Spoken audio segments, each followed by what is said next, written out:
So I've gotten a lot of questions about how I bend seam rings, and there's a really particular finger placement that I always like to show people. So I have a few different rings here to kind of show examples. This big ring is huge. It's like a 2-inch diameter steel ring, but this will really kind of be able to show you kind of the finger placement on a more exaggerated scale.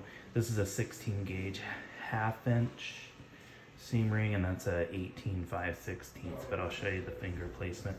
So there's a few things that I always like to show people about bending rings. The most important thing, in my opinion, is to understand that the bending point on the ring really needs to be exactly opposite to the seam. So it needs to be exactly 180 degrees across the ring. So kind of right about there. Actually, that's a little off, but you get the idea.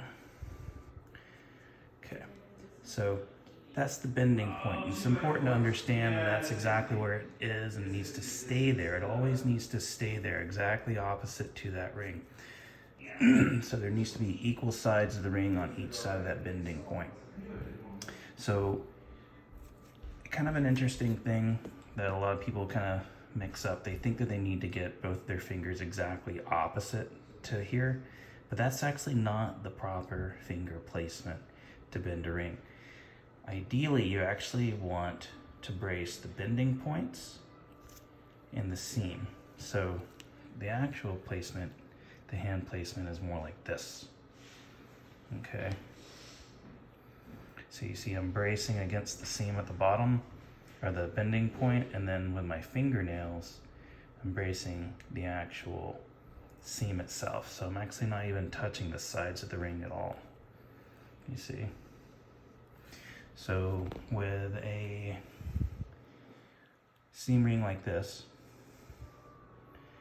you can see I'm not going to hold it like this, but I want my bend point to be right here at the very bottom. Oh, it's because And then if I put it, I actually twist my fingers like this.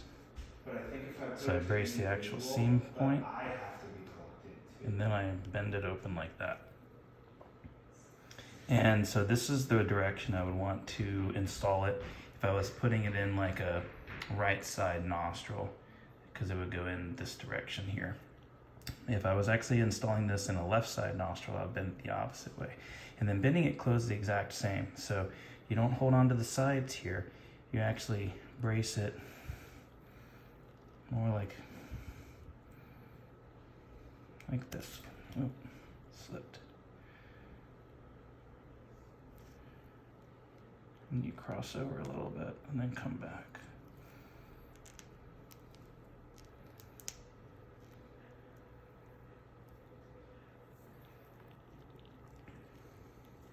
And if you were doing it with a small seam ring, it's the same kind of hand placement.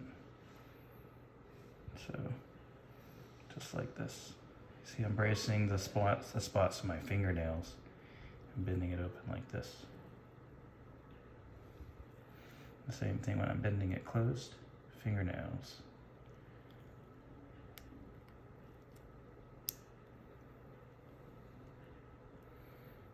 So you actually use your fingernails mostly to bend these open and closed.